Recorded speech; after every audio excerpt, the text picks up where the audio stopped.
Latest talk के इस programme में आपका एक बार फिर खैर मकदम है। नाज़रीन, जिस तरह हम लेटेस्ट टॉक में किसी न किसी खास मेहमान को अपने प्रोग्राम में मौजूद करते हैं और उनके साथ बातचीत करते हैं, हाल ही में जम्मू कश्मीर में पंचायत अकाउंट असिस्टेंट के जो रिजल्ट्स थे वो सामने आए। और अगर एग्ज़ाम की बात करें, एग्ज़ाम नवंबर में हुए थे और उसके बाद दिसंबर में हाल ही में 2 दिन पहले उसके रिजल्ट्स नताइज जो है वो सामने आए। और जब हम एग्ज़ाम के दौर की बात करें तब जो है फॉर्म्स काफ़ी भरे गए थे, लाखों में फॉर्म थे और पोस्ट कुछ हज़ारों में ही थे।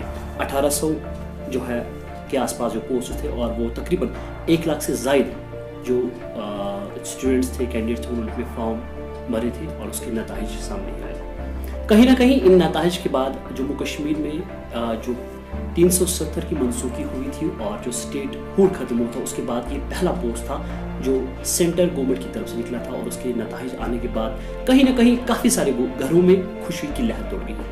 इसी बीच हमारे साथ एक ऐसे कैंडिडेट जुड़े हैं जिनका बैकग्राउंड, अगर हम बात करें बैकग्राउंड, काफ़ी उनका जो है एक मिडिल क्लास फैमिली से ताल्लुक़ रखते हैं। मिडिल क्लास भी नहीं कहेंगे, काफ़ी बिलो पॉवर्टी लाइन थे, लेकिन उसके बावजूद उन्होंने वो जो एग्ज़ाम्स रिजल्ट जो सामने आए उनमें वो कहीं ना कहीं शाइन कर रहे हैं। आज हमारे साथ इस्माइल साहब है। इस्माइल साहब, सबसे पहले आपका खैर मकदम है वैली ऑनलाइन की इस लेटेस्ट टॉक प्रोग्राम में। शुक्रिया सर, मैं आपके तहे दिल से शुक्रिया करता हूँ कि आप लोगों ने मुझे इस काबिल समझा।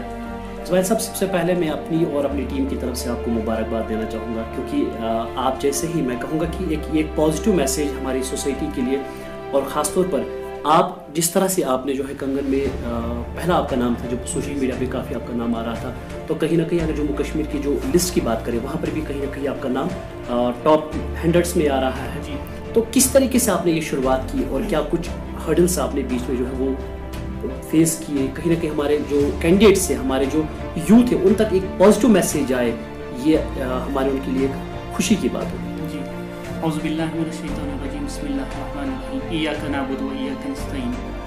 और देखिए, जहाँ पर हम किसी कम्पिटिटिव एग्ज़ाम की बात करते हैं, उस एग्ज़ाम के लिए अगर आपको प्रिपेयर करना है तो सबसे बड़ी बात होती है कि आप उसके लिए प्लानिंग क्या करते हैं, आपकी स्ट्रैटेजी क्या होती है।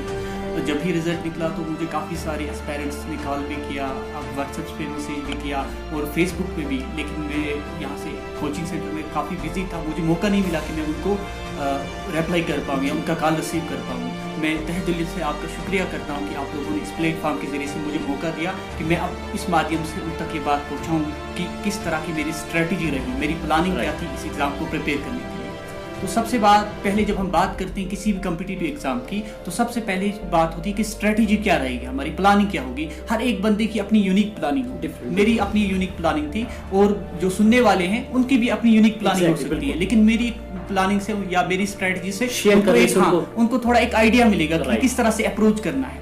सबसे पहले जब हम किसी कम्पिटिटिव एग्जाम की बात करते हैं, उसको क्वालिफाई करने की बात करते हैं, तो सबसे पहले अगर हम देखेंगे JKSSB ने इस समय जो पोस्ट निकाले हैं, काफ़ी तरह के पोस्ट आए हैं, काफ़ी डिफरेंट पोस्ट आए हैं। जैसे आप देखेंगे पंचायत, ये फाइनेंस के अकाउंट्स असिस्टेंट के पोस्ट आए हैं, सब इंस्पेक्टर के पोस्ट हैं, इंस्पेक्टर लेवल के पोस्ट हैं और 1-2 पोस्ट जिनका पे स्केल भी अच्छा है। सबसे पहले स्टूडेंट्स जो है, एस्पायरेंट्स जो है, उनको सबसे पहला पॉइंट ये है कि उनको अपने एक सिंगल गोल रखना है जहन में कि हमें इस एग्जाम के लिए जाना है, इस एग्जाम के लिए पढ़ना है। ऐसा नहीं कि आप कहेंगे वो इसके लिए भी पढ़ेंगे, उसके लिए भी पढ़ेंगे, क्योंकि इनका सिलेबस अगर देखेंगे तो हर एक का डिफरेंट सिलेबस होता है। वहाँ पर बिल्कुल सिंगल माइंडेड आपको रहना है, एक अपना टारगेट चूज करना है कि भाई जी मुझे ये तो करना है, बस यही करना है मुझे, इसके अलावा आपको दूसरे रास्ते ढूंढने की जरूरत, क्योंकि आपको सिलेबस यानी आपने पहले अपने जहन में बिठा लेना है, साइकोलॉजिकली अपने आप को प्रिपेयर करना है कि नहीं बस मुझे इसके लिए जाना है। जैसे मैं अपनी जब बात करता हूँ, हमने जब इसका एप्लीकेशन फॉर्म आया था तो उस वक्त JK बैंक ने भी PO के पोस्ट निकाले थे या BA के निकाले थे, बैंक एसोसिएट के,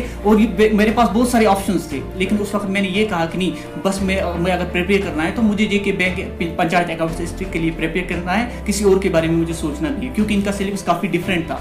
फिर मैंने 4-5 महीने उसी सिंगल गोल पे मेहनत की तो अल्हम्दुलिल्लाह मेरी सिलेक्शन हो गई। सबसे बड़ा किस तरह से हुई, आपने किस तरह से आप जो है अपने दिन को शुरुआत करते थे, किस तरह से आप अपनी जो है इसकी प्रैक्टिस जो है आप कहेंगे या फिर तैयारियां किस तरीके से होती थी? जी बिल्कुल सही बात है आपकी। लेकिन जब हम बात करते हैं, आपने जब गोल अपना बनाया है, गोल अपने सेट किया है, तो सबसे पहले आपके जहन में आती है कि मैं किस तरह से इस अपनी स्ट्रेटजी को, अपनी प्लानिंग को किस तरह से एग्जीक्यूट कैसे बनाऊं। सबसे पहले तो उसके लिए सबसे पहली बात ये होती है कि आपको सोर्सेज चाहिए, यानी आप किन स्टडी मटेरियल को पढ़ेंगे। आपके पास अगर हम देखेंगे ऑनलाइन भी ऑफलाइन भी आपके पास बहुत सारा स्टडी मटेरियल होता है। और कम्पिटिटिव एग्जाम की एक ब्यूटी ये भी होती है कि आपको हर कोई चीज़ पढ़नी नहीं होती है, हर कोई चीज़, हर कोई स्टडी मटेरियल आपको सारा नहीं पढ़ना होता, क्योंकि आप इसमें PhD करने नहीं जा रहे, बल्कि आपको एग्जाम क्वालिफाई करना है। और एग्जाम क्वालिफाई करने के लिए वो स्मार्ट स्टडी जिसको हम कहते हैं, स्मार्ट स्टडी काफ़ी ज़रूरी है।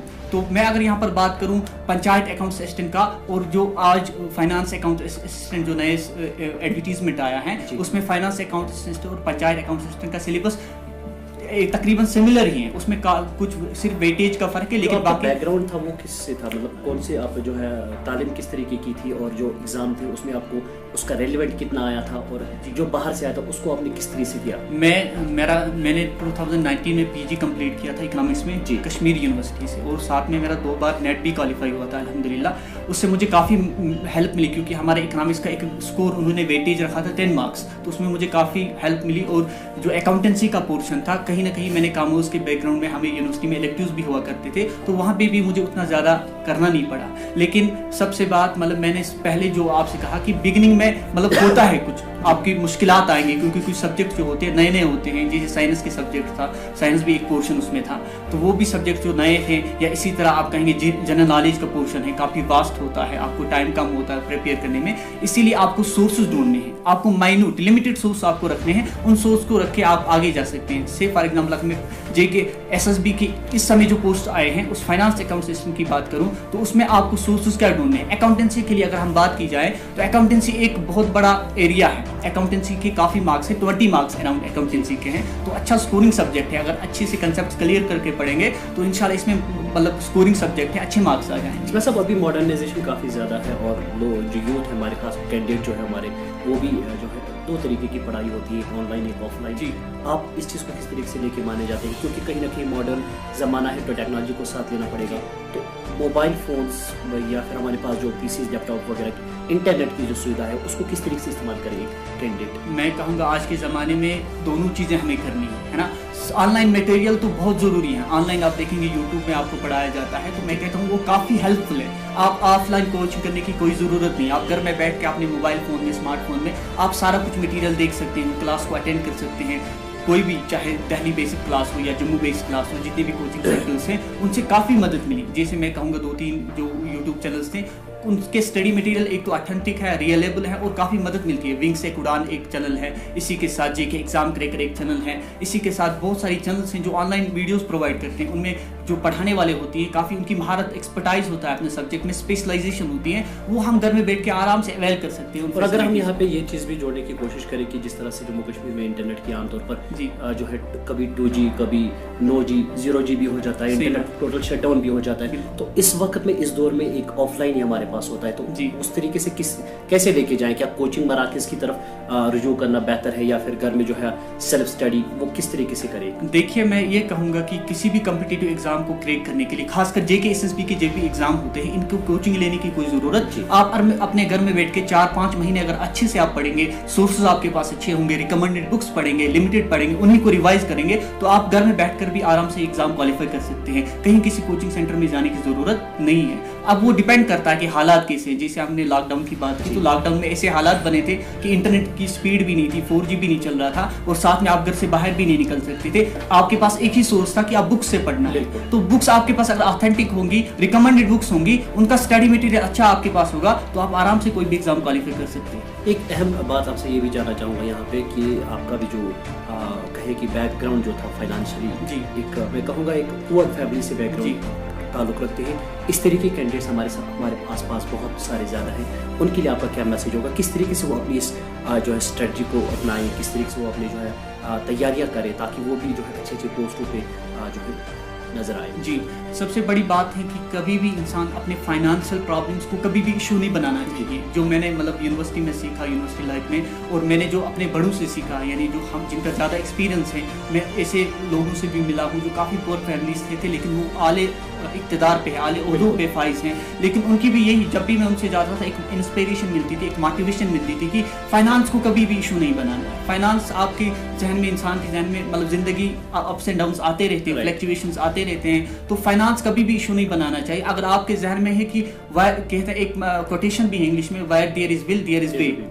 इंसान जो चाहता है, अगर करना चाहता है, तो उसके लिए रास्ते तो खुद ब खुद आ जाते हैं। वो ऑप्शंस उसके लिए खुल जाते हैं। लेकिन इस चीज़ को मैं कह रहा हूँ ये तो उतना बड़ा इश्यू नहीं है। आजकल अगर आप देखेंगे सारा कुछ आपको ऑनलाइन मिलेगा, आपको एक स्मार्टफोन की ज़रूरत है और आपको टेक्स्ट बुक्स उतने भी मार्केट में नहीं मिलेंगे, है ना। तो ये हर कोई एफर्ड कर सकता है। अगर कोई नहीं मतलब इसके कोई ऐसा भी होगा जो एफर्ड, तो ऐसे ऑर्गेनाइजेशंस हैं जो उनकी हेल्प कर सकते हैं, वो उनको अप्रोच कर सकते हैं और वहाँ से उनको हेल्प मिलेगी। लेकिन मैंने कहने का यहाँ पर ये मकसद है कि कभी भी अपने फाइनेंशियल प्रॉब्लम को इशू नहीं बनाना चाहिए स्टडीज़ में। तो आप कीजिए, मेहनत कीजिए, तो इंशाल्लाह रास्ते आपके सामने खुद ब खुद निकलेंगे। और अगर जो है आप तो काफ़ी यंग है, आपने जो है इससे पहले कभी शायद बहुत कम एग्जाम्स में ट्राई किया होगा या नहीं भी किया होगा। बहुत सारे ऐसे कैंडिडेट्स होते हैं जिन्होंने काफ़ी जगह पे ट्राई किया और उनका लक कभी कभार साथ नहीं देता। ऐसे कैंडिडेट्स के लिए आपका क्या मैसेज हो? क्या उनको वहीं रुकना है या फिर कोशिश और करनी है? नहीं, मेरे उनके लिए ये मैसेज है कि आप मूव ऑन करते रहें, क्योंकि इन्नल्लाह यर्ज़ुक़ु मन यशाअ बिगैरि हिसाब। अल्लाह जिसे चाहता है बेहिसाब रिज़्क़ अता करता है, क्योंकि रिज़्क़ का ताल्लुक अल्लाह से है ना। हम मुसलमान हैं, हमारे ईमान अल्लाह पे है कि मतलब हमें दो चीज़ें करने हैं। एक तो हमें अपनी हार्डवर्क अपना 100% देना है, अपने एफर्ट्स लगाने हैं, उसके बाद दुआ करनी। ये दो चीज़ें हमारे हाथ में है। बाकी जो भी रिजल्ट्स आएंगे उनका वेलकम करना चाहिए, वो अल्लाह की तरफ से होते हैं। मुकद्दर में होगा तो मिलेगा इंशाल्लाह। और अल्लाह जानने वाले हैं, अल्लाह रिज़्क़ के मालिक है, रिज़्क़ देने वाला अल्लाह है। हमें बस मेहनत करना है। कभी मतलब अपने आप को नेगेटिव थॉट्स आएंगे। यहाँ पर मैं पेरेंट्स के लिए एक मैसेज देना चाहता हूँ कि पेरेंट्स जो हैं वो अपने बच्चों पे बिलीव रखें, वो उन पे भरोसा रखे कि नहीं, मेरा जो बच्चा है ये कर सकता है अगर ये एग्जाम के लिए प्रिपेयर करता है। क्योंकि बच्चों के लिए माँ बाप का सहारा बहुत ज़्यादा होता है। क्योंकि अगर हमारे फ्रेंड्स होंगे वो हमें कहेंगे कि आप लोग नहीं कर सकते, तो हमारे लिए वो चैलेंज बन जाती है। हम कहते हैं कि नहीं, हम अपने फ्रेंड्स को देखे आएंगे कि हम कर सकते हैं। लेकिन जब फैमिली सपोर्ट नहीं करती है तो उस वक्त इंसान को काफ़ी मतलब फैमिली का सहारा बहुत ज़्यादा है। क्योंकि मतलब आपकी जो स्टोरी है वो काफ़ी मोटिवेशनल स्टोरी है। वक्त की भी बहुत कमी होती है, लेकिन आपसे जाते जाते आखिरी एक मैसेज चाहूँगा हमारे पेरेंट्स और हमारे खास तौर पर जो कैंडिडेट्स हैं, स्टूडेंट्स जो वो अभी तैयारियां करें, उनके लिए आपका क्या मैसेज होगा? उनके पेरेंट्स के लिए क्या मैसेज होगा? जी, जो भी एस्पायरेंट्स हैं जो पढ़ रहे हैं जेके एसएसबी के डिफरेंट एग्जाम्स के लिए या किसी भी कम्पिटिटिव एग्जाम की तैयारी कर रहे हैं, मेरा यही मैसेज होगा, आप अपना 100% दीजिए, हार्ड वर्क करते रहिए और रिकमेंडेड बुक्स पढ़िए, स्ट्रैटेजी अपनी बनाइए। हर किसी की अपनी यूनिक स्ट्रैटेजी होती है। कोई हार्ड एंड फास्ट रूल नहीं है कि आपने जो मैंने किया है वो आप लोग भी करिएगा। नहीं, आपको जिस तरह कन्वीनियंस आपको लगे, जो कंफर्टेबल आपके लिए होगा, वो स्ट्रेटजी आप अपनाइए। लेकिन आपका जो भी सोर्स होना चाहिए वो रिकमेंडेड सोर्स होना चाहिए। क्योंकि आप जो कंपाइलेड खासकर बुक्स होती है हमारे जम्मू कश्मीर में ज्यादा चलती है कि विशाल ने कोई सीरीज या मैं किसी को टारगेट नहीं कर रहा हूँ, लेकिन जो कंपाइलेड बुक्स होती है जिनमें सारा एक ही जगह दिया होता है, उसमें काफी ज्यादा एरर्स होते हैं। और कल जाके अगर आपको आंसर की में आपको रिप्रेजेंटेशन डालनी है, उन बुक्स को आप रिप्रेजेंटेशन में नहीं ला सकते, क्योंकि वो स्टैंडर्ड बुक्स नहीं होती है, वो रिकमेंडेड बुक्स नहीं होती है। आप कम पढ़िए, स्टैंडर्ड पढ़िए और उसको रिवाइज करते रहिए। ये चीज, ये स्ट्रेटजी है। और पेरेंट्स के लिए ये बात मैं मैसेज देना चाहता हूँ कि आप अपने जो भी आपके बच्चे हैं, आपके जो भी ये हैं, उनको आप सपोर्ट कीजिएगा। क्योंकि आपको उनके सपोर्ट की यानी उनको आपकी सपोर्ट की जरूरत है। अगर उनको बाकी लोग कहेंगे भी आप नहीं कर सकते, उनके लिए वो चैलेंज बनता है, वो उनको कहेंगे कि हम आपको करके दिखाएंगे। लेकिन जब पेरेंट्स का सपोर्ट नहीं रहता है तो फिर बच्चे कुछ भी नहीं कर रहा है। अल्हम्दुलिल्लाह मेरे साथ मेरे पेरेंट्स का सपोर्ट था। मैंने जो भी डिसीजन लिया मेरे पेरेंट्स ने उसका वेलकम किया, कोई बात नहीं, आप कर सकते। मेरे पेरेंट्स को मुझ पर बिलीव था, भरोसा था कि नहीं ये कर सकता है। उन्होंने मुझे कभी कुछ नहीं, हमेशा उनका मुझे सपोर्ट रहा है। और ये अल्लाह का फजल है। अल्लाह, सबसे पहले मैं अल्लाह ताला का कहूँगा कि ये अल्लाह की तरफ से है। क्योंकि इंसान के अंदर वो कुछ भी अपनी सलाहियत नहीं होती है, कोई अपनी तगनगरी नहीं होती है कि किसी चीज़ को हासिल करे। ये सबसे पहले अल्लाह का फजल होता है। और उसके बाद सबसे ज़्यादा सहारा होता है पेरेंट्स का और टीचर्स का, जो किसी डायरेक्शन में हमें ले जाते हैं। पेरेंट्स का सपोर्ट चाहिए और टीचर्स की डायरेक्शन चाहिए। तो ये चीज़ें काफ़ी काम करती हैं लाइफ में आगे जाने की। उसमें साहब आपने अपनी बात रखी, हमारे व्यूअर्स तक हमारी बात पहुँचोगी और हमारी यही कोशिश होती है कि ये मोटिवेशन जो स्टोरी थी वो हमारे व्यूअर्स तक पहुँचे और ज़्यादा से ज़्यादा लोग जो इस्तेफाक करें और उनको भी कुछ जो है इसका बेनिफिट मिले। आपने अपनी बात रखी, आपका बहुत बहुत शुक्रिया। शुक्रिया सर, मैं भी आपके तहे दिल से शुक्रिया अदा करता हूँ कि आपने मुझे इस काबिल समझा और मुझे यहाँ पे दावत दी। आपका बहुत बहुत शुक्रिया। Thank you sir. ये थे मोहम्मद इस्माइल, जिन्होंने जो हाल ही में अकाउंट असिस्टेंट की सीट पर बहुत अच्छे नंबरात से जो है अपना एक लहू मनवाया है। और उनका भी यही साफ साफ कहना था कि किस तरीके से अपनी तैयारियां करें, पेरेंट्स, उस्ताद साहिबान और घर पे जो भी है उनका माने और वो उस कैंडिडेट का साथ दे। क्योंकि कहीं ना कहीं कैंडिडेट जो होते हैं वो अपनी तरफ से अपना बेस्ट देते हैं। नाजरीन, ऐसी मोटिवेशन स्टोरीज आपके पास लेके बहुत फिर भी आएंगे। आज के लिए यहीं पे मैं चाहूँगा इजाज़त। अल्लाह ने के बाद।